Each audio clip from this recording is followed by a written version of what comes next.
వైఎస్ఆర్సీపీ నాయకుడు విజయవాడ మాజీ ఎంపీ కేశినేని నాని రాజకీయాల నుంచి వైదొలుగుతున్నట్టు సంచలన ప్రకటన చేశారు.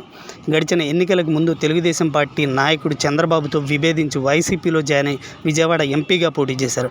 అయితే తెలుగుదేశం అభ్యర్థిగా ఉన్న తన సొంత తమ్ముడి చేతిలోనే భారీ తేడాతో ఓడిపోవడంతో కేశినేని నాని తీవ్ర మనస్తాపానికి లోనై ఈరోజు నేను రాజకీయాల నుంచి తప్పుకుంటున్నట్లు సంచలన ప్రకటన అయితే చేశారు.